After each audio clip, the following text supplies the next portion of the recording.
신학교에 가거나 혹시 대학교에 가서 이 고린도전서를 공부하면 학자들이 이 고린도전서를 가지고 하는 한 가지를 꼭 배우시게 됩니다. 이게 뭐냐면 이제 고린도 교회가 바울 선생님에게 편지를 보냈다고 하는데 그 편지의 내용이 뭘까? 가상적으로 거꾸로 추적해서 고린도전서를 쭉 읽어 나가면서 고린도 교회가 실질적으로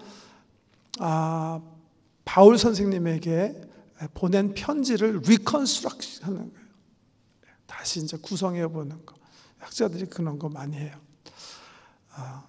이런 편지 내용을 썼을 것이다. 제가 놀랍게도 이 고린도전서를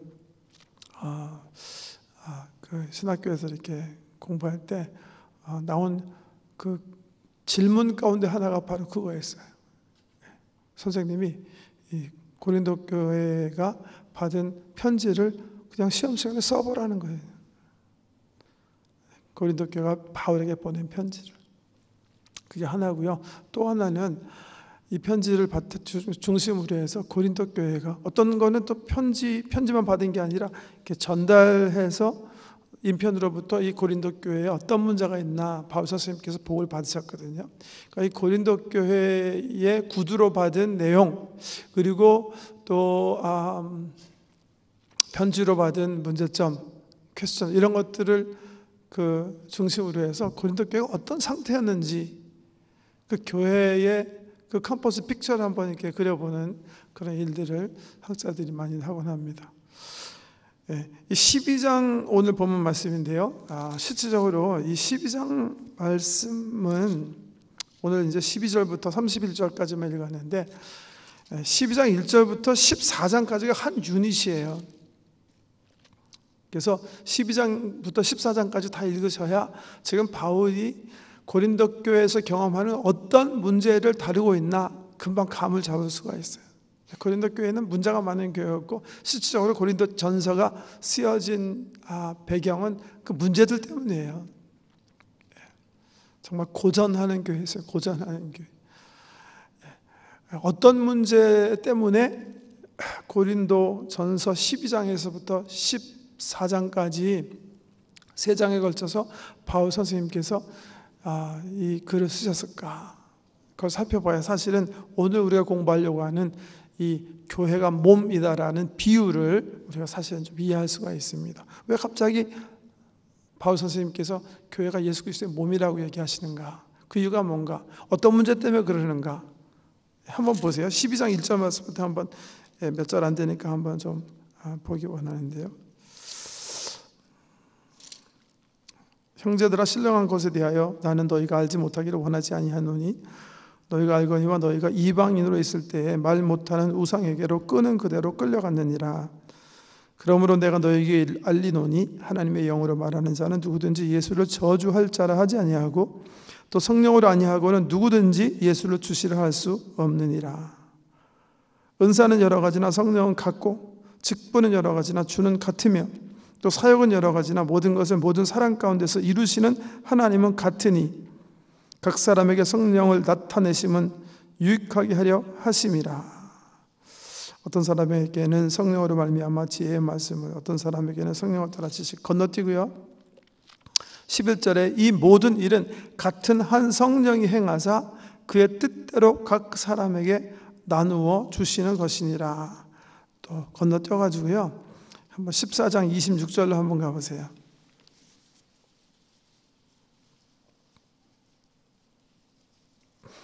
14장 26절 그런즉 형제들아 어찌할까 너희가 모일 때 각각 찬송시도 있으며 가르치는 말씀도 있으며 계시도 있으며 방언도 있으며 통역함도 있나니 모든 것을 덕을 세우기 위하여 하라. 만일 누가 방언으로 말하거든 2사람이나 많아야 3사람이 차례를 따라하고 한 사람이 통역할 것이요 만일 통역하는 자가 없으면 교회에서는 잠잠하고 자기와 하나님께 말할 것이요 예언하는 자는 2이나 3이나 말하고 다른 이들은 분별할 것이요 만일 곁에 앉아있는 다른 이에게 계시가 있으면 먼저 하던 자는 잠잠할지라. 그 정도까지만 한번 읽어볼까요? 37절 가볼까요? 37절 만일 누구든지 자기를 선지자나 혹은 신령한 자로 생각하거든 내가 너희에게 편지하는 이 글이 주의 명령인 줄 알라. 만일 누구든지 알지 못하면 그는 알지 못한 자이니라. 어떤 문제가 있었을 것 같습니까? 보통 이제 고린도전서 12장 그럼 은사장이다, 13장 사랑장이다, 14장 다시 은사장이다 이렇게 얘기하는데요. 어떤 문제가 있었을 것 같아요? 여기 좀 아까 37절 보시면 조금 감이 잡히시죠, 그죠? 만일 누구든지 자기를 선지자나 혹은 신령한 자로 생각하거든. 고린도 교회는요, 아마 성령께서 나타나게 하시는 은사, 성령께서 우리에게 주시는 은사가 엄청나게 많습니다.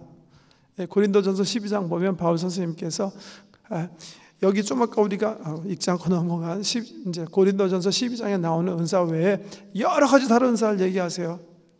가르치는 은사, 섬기는 은사, 또 권위하는 은사, 또 뭐 있죠 등등 많이 얘기하시는데 그 중에 특별히 이 성령에 나타나시게 하시는 은사, 뭔가 조금은 동기적인 모티베이셔널한, 그러니까 어렸을 때부터 가지고 있는 그런 은사가 성령의 연회 가운데 사용되어지는 것보다는 뭔가 이렇게 좀 약간은 좀 초월적으로 이렇게 나타난 은사를 이 고린도 교회는 조금 더 경험하고 있었던 것 같아요. 근데 그게 이 고린도 교회 어떤 문제를 불러일으킨 거죠? 그런 은사를 경험한 사람, 받은 사람, 경험한 사람이란 말이 말이 안 되는군요.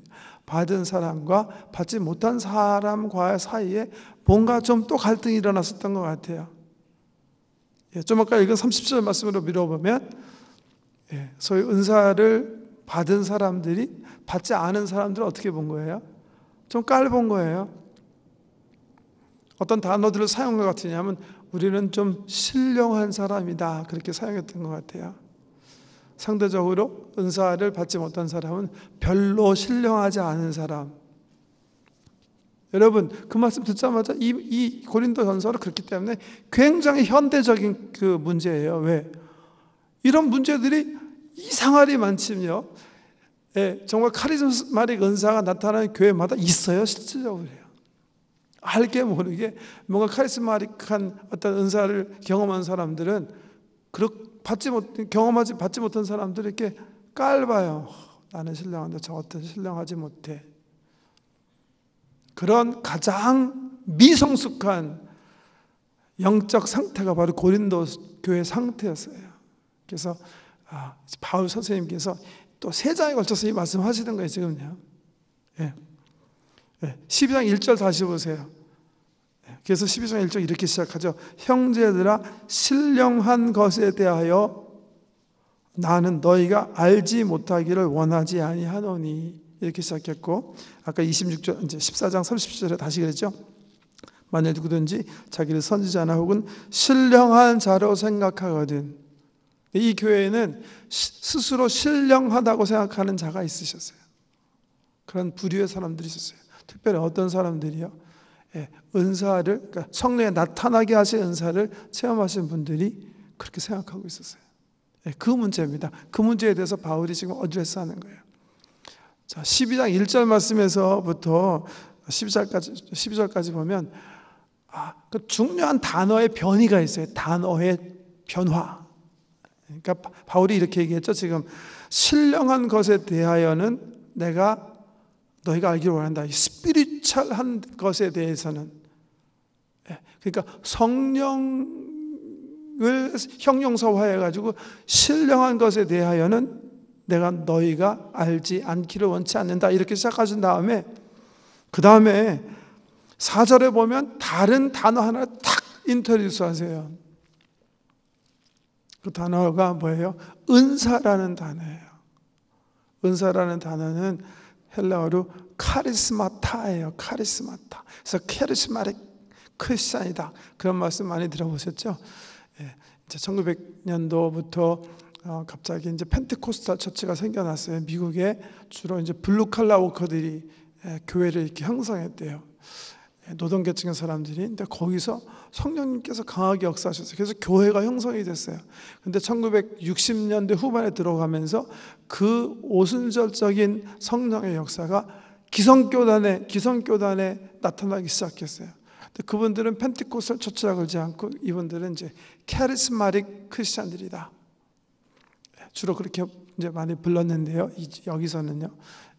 그 카리스마라는 단어가 바로 은사, 캐리스마틱, 은사적이다라는 단어거든요.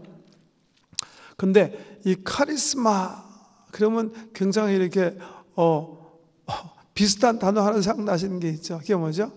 카리스라는 단어예요. 카리스마. 카리스에다 맞자만 붙이면 카리스마예요. 카리스라는 단어의 뜻은 뭐죠? 은혜라는 뜻이에요. 은혜. 카리스. 은혜라는 뜻의 의미가 뭐예요? 원어 뜻이 이거예요. 자격이 없는 자에게 주시는 하나님의 사랑. 이게 은혜예요. 카리스마는 뭔지 아세요? 자격이 없는 사람에게 주시는 선물. 바울이 지금 뭘 말하려고 하는 게 아시겠죠? 신령한 것에 대해서 내가 너희가 알지 않기를 원치 않는다. 고린도 교회는 나는 굉장히 신령해, 그렇게 생각하는 사람들이 계셨는데 그분들이 왜 그랬다고요? 은사를 가지고 있었기 때문에 그랬어요. 은사를 받았기 때문에. 그래서 그 은사라는 단어를 바울이 탁 인트로듀스. 너희가 가진 것이 뭐냐 하면 바로 은사다. 너희는 자격이 없지만 하나님께서 주신 것에 불과하다. 하나님께서 카리스마타를 얘기하는 거예요. 오케이. 서론이 길어졌는데요.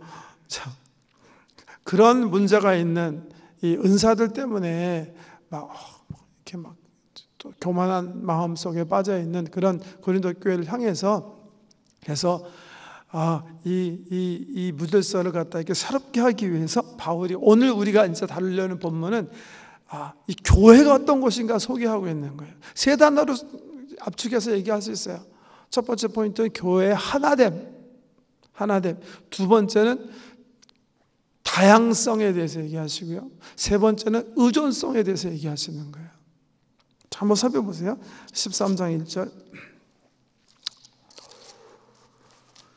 12장 12절이죠. 예. 몸은 하나인데 많은 지체가 있고 몸의 지체가 많으나 한 몸임과 같이 그리스도도 그러하니라. 우리가 유대인이나 헬라인이나 종이나 자유인이나 다 한 성령으로 세례를 받아 한 몸이 되었고 또 한 성령을 마시게 하셨느니라. 교회 하나됨에 대해서 얘기하시는데 이 두 절만 보더라도 이게 막 로드, 이게 너무나 많은 그 진리가, 교회에 대한 진리가 이 속에 있어요. 하나는 그 초월성에 대한 거예요. 초월성. 교회는요, 우리 예수 그리스도의 교회는 큰 관점에서, 지금 우리가 보통 그렇게 얘기하죠. 지구상의 예수 그리스도의 교회가 하나인데 그 숫자가 27억이다. 그렇게 얘기해요. 한 교회예요, 한 교회. 근데 그 교회를 이렇게 들여다보면 민족을 초월했고, 시간을 초월했고, 장소, 지역을 초월했고, 신분을 초월했고, 성별을 초월했고, 그래서 뭐 또 있을까요? 초월하는 거예요. 초월성이에요. 네. 그리스도의 몸, 교회가 하나다 하는 말은 이 지역적인 모든 것을 교회가 초월했다는, 초월해서 하나가 됐다는 거예요. 네. 제가 이제 선교 다니면서 누리는 축복이 바로 그런 것 같아요. 예를 들면 중국 교회 이렇게. 전 기억나요. 우리 그때가 세 번째 팀인가 뭐 잘 모르겠는데요. 네, 첫 번째 팀인가요? 세 번째 팀인가? 어떤 도시에 이렇게 아무도 모르는 도시 이렇게 방문해서 정말 하나님의 은혜로 거기에 있는 지하교회 교인들을 하나님 정말 성령께서 은혜해 주셔서 만나게 했어요. 그분들은 뭐 우리가 온다고 무슨 뭐 통제한 것도 아니고 생면부지의 분들이세요. 전혀 모르는 분. 예, 시간 있으면 좀 자세하게 말씀드리고 싶은데, 근데 그분들이 캐나다에서 어떤 예수 믿는 사람이 왔다는 소식을 들으시고, 광서성 무슨 어떤 마을인데요. 순식간에 그분들이 동네가 아니죠. 지하교회 교인들 이렇게 모으셨어요. 예, 교제하죠, 교제. 그래서 옥수수랑 뭐 고구마 이런 것 내오시고 같이 식사하면서 하나님의 은혜를 나누자. 또 제가 목사라는 걸 아니까 성경 말씀을 가르쳐달라 이거죠.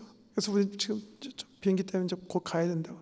가기 전까지 가르쳐달라 이거죠. 사람들이 모여서 생면부지의 사람들이에요. 전혀 모르는 사람들. 민족도 다르고 말도 다르고 다 다른데 통역을 통해서라도 어떻게 해서든지 하나님 말씀 나누고 먹이려고 그러고 말이죠. 셀레브레이트 하려는, 왜? 하나기 때문에 그런 거예요. 하나. 시간도 초월하고 지역도 초월하고 민족도 초월하고 모든 어떤 그 지역적인 어떤 그런 것들을 다 초월해서 하나가 된다 하는 그런 의미가 있다는 거죠.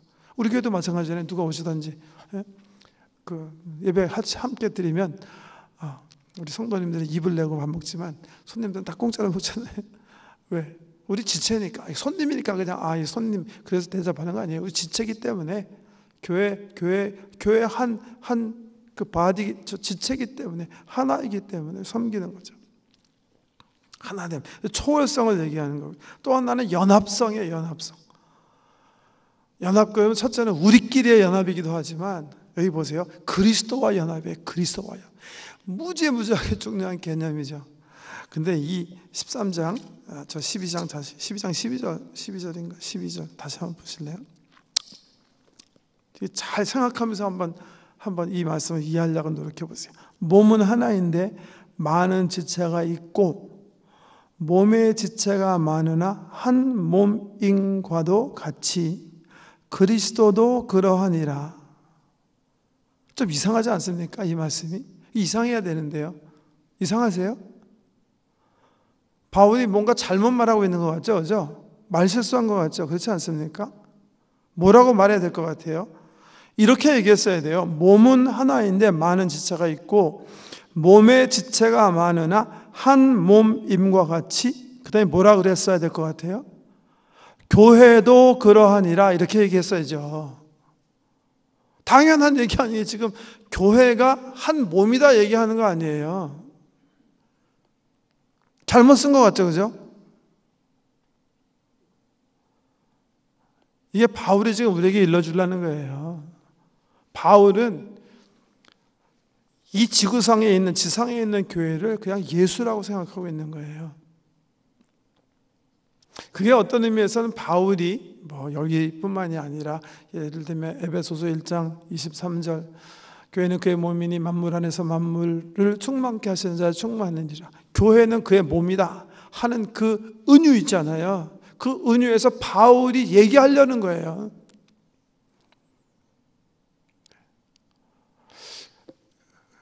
교회는 예수와 아주 그냥 어떤 신비한 본질적인 연합을 하고 있는 거예요. 그때 그냥 그러니까 동일하다는 거예요. 동일하다는 거예요. 교회가 그리스도다 이렇게 생각하는 거예요. 그거의 상징적 표현이 바울은 교회는 예수의 몸이다 그렇게 얘기하시는 거예요. 바울이 어떻게 그 사실을 그렇게 과감하게 표현할 수가 있을까? 물론 아라비아 사막에 가서 그 안에 계신 주님과 교제하면서 예수께서 얘기해 주셨어요. 야, 나는 교회가 내 몸이라고 생각한다. 그래서 그 비유를 받아 쓰셨을 수도 있을 테지만 저는 그렇게 생각해요. 그거는 바울의 경험이에요. 경험. 언제 경험했어요? 전 다메섹에서 경험했다고 생각해요. 바울은요, 기본적으로 예수 몰랐을 때 교회를 핍박한 사람이에요. 그래서 교회를 핍박하기 위해서 다메섹에 올라가고 있었어요. 근데 그 현장에 우리 예수님께서 나타나세요. 그리고 바울에게 이렇게 얘기하세요. 바울아, 네가 왜 나를 핍박하느냐? 여러분, 그 순간까지 바울은 예수님 만난 적 없어요. 만나지 않은 사람은 어떻게 핍박을 해요? 바울이 핍박한 거는 교회예요. 예수 믿는 사람이었거든요. 근데 다메섹에서 나타난 예수께서 바울에게 야, 너 왜 나 따르는 제자들 괴롭히는 거야?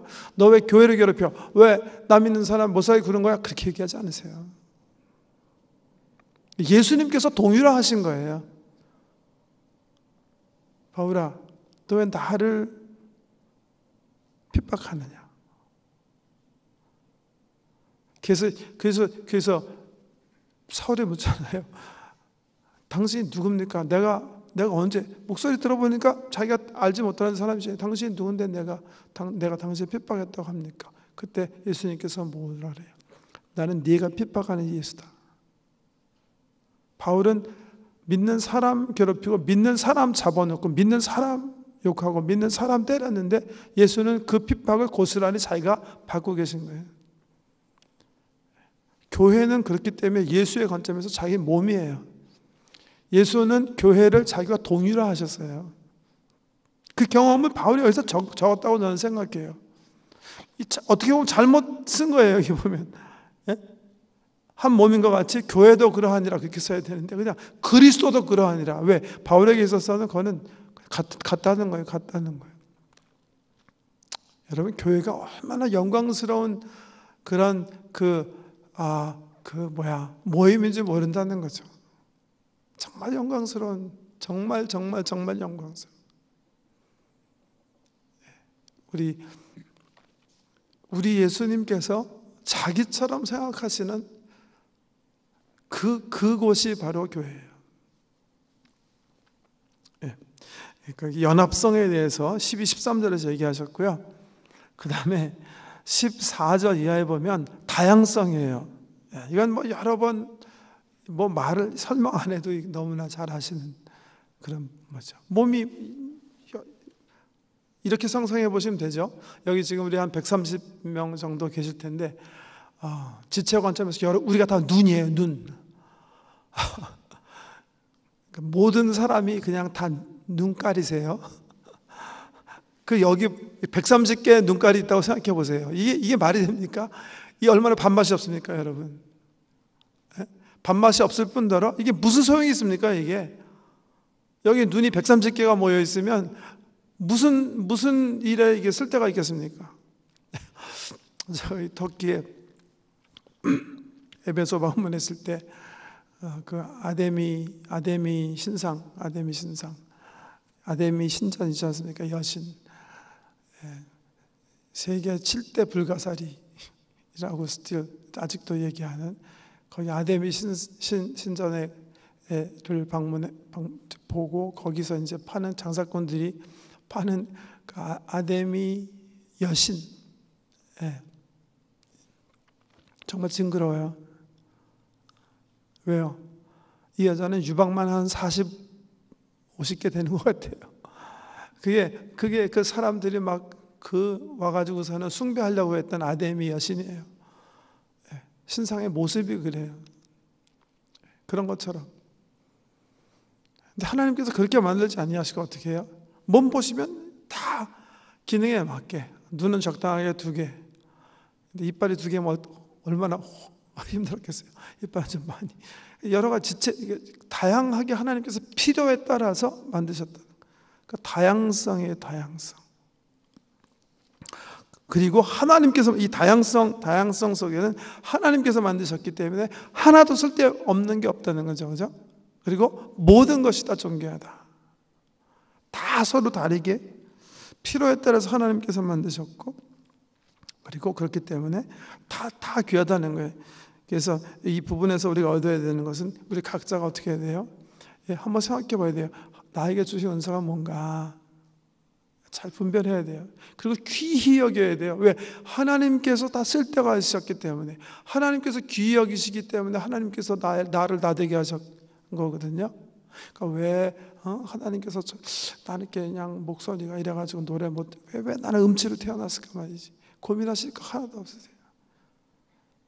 하나님께서 당신을 찬양으로 안 사용하시기 위해서 그렇게 만드신 거니까 아무 걱정하실 필요 없으세요. Fine with me 그러시면 되는 거예요.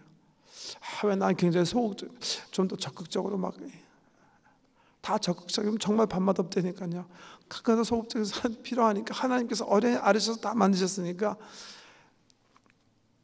내 스스로에 대해서 정말 감사하고 하나님께서 나에게 주신 만드신 나를 귀히 여기고 고맙게 생각하고 셀레브레이트 해야 되는 거예요. 그러니까 여기 말씀해 주신 다양성 속에서 우리가 와야 되는 내가 어떤 사람인지 하나님께서 나에게 주신 그 독특성과 은사가 무엇인지 발견하고 감사하며 살자. 네. 마지막은 의존성에 대한 말씀을 14절 이하부터 하는 것 같아요. 왜? 우리 몸 보면 당연히 의존적이잖아요, 그죠? 예. 잘라질 수 없는 거예요. 그래서 이 의존성의 원점에서 여기 보면, 그래서 이제 바울 선생님께서 계속 얘기해요. 눈이 뭐 저 발더러야, 너는 신통치 않은 놈이다. 그런 말 하면 안 된다는 거예요. 잘라서 존재할 수 없다 이렇게 얘기하시는데, 이 의존성에서 우리가 기억해야 되는 건 첫 번째는 혼자 존재할 수 없다는 사실 기억하셔야 됩니다. 여기에 근거해서 그 신학자들이 교회 가르친 가운데, 여러분 즉 구원의 그 공동체성 같은 거예요. 교회와 분리돼서, 하나님의 교회 공동체와 분리돼서 우리가 하나님의 은혜를 입을 수가 없다는 거예요. 우리는 반드시 붙어 있어야 돼요. 이 손가락을 이렇게 칼로 잘라가지고 나는 이 몸 싫다, 잘라서 살아날 수 있어요? 살아날 수 없다는 거예요. 함께 해야 된다는 거예요. 혼자 존재할 수 없다. 지체가 우리는 지체이기 때문에 혼자 존재할 수 없다. 기억하셔야 되고요. 네, 의존성의 관점에서 오늘 또 끝나고 또 모임이 있기 때문에 좀 빨리 마쳐야 되겠는데요. 네, 22절 말씀이 참 중요한 말씀이다 이렇게 생각해요. 여기 하이라이트 설명해드리고 이제 마치겠습니다. 의존성의 관점에서 그뿐 아니라 더 약하게 보이는 몸의 지체가 도리어 요긴하고, 우리가 몸에 덜 귀히 여기는 그것들을 더욱 귀한 것들로 입혀주며, 우리 아름답지 못한 지체는 더욱 아름다운 것을 얻느니라, 그렇게 얘기하고 계세요. 몸의 관점에서 보면 어떤 지체는 이렇게 막 드러나는 지체가 있고, 어떤 지체는 드러나지 않는 지체가 있어요. 머리, 눈, 코, 입, 손 이런 것들은 좀 드러나는 지체잖아요. 드러나지 않는 지체도 있어요. 다 가려진 지체도 있습니다. 심장, 간, 창자, 그렇죠? 드러나고 영광받는 지체가 우리가 잘났다 그렇게 생각할 수 없다는 거예요. 속에 안 보이는 지체도 다른 어떤 지체보다도 중요한 지체다. 또 이 바울 선생님의 관점에서는, 또 우리 주님의 관점에서는 사실은 덜 중요하게 여김을 받기 때문에 사실은 더 요긴한 지체다 이렇게 얘기하시는 거예요. 22절 말씀이에요. 작아 보이기 때문에 사실은 하나님 안에서는 더 요긴하다.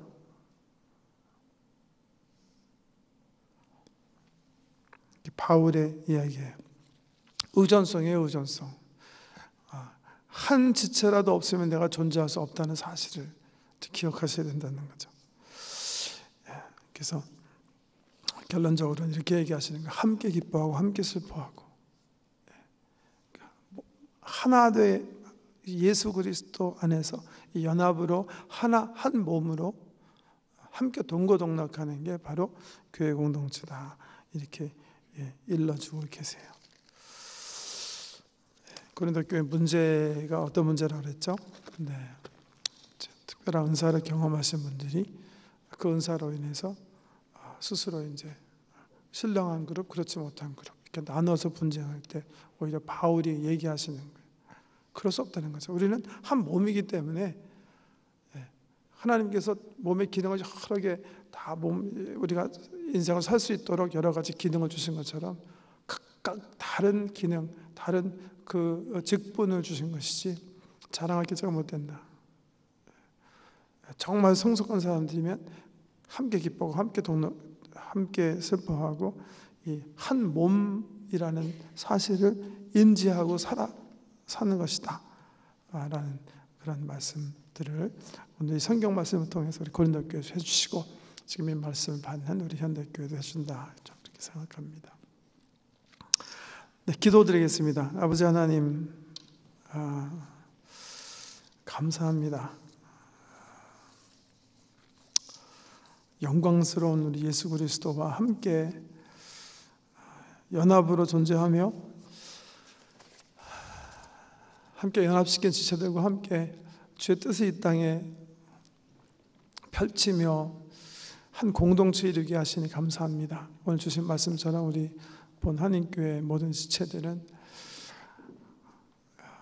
정말 이 성령이 이미 하나 되게 하신 이 유니티, 이 하나됨을 잘 지키게 하시되 가르침처럼 겸손한 마음, 온유한 마음, 서로 용납하고 서로 감싸주는 그런 마음들로 하나 되게 하신 것을 힘써 지키며 서로 세워주고 서로 격려하며 머리 대신 주의 뜻을 잘 이루어드리는 공동체로 발전하게 하여 주시옵소서.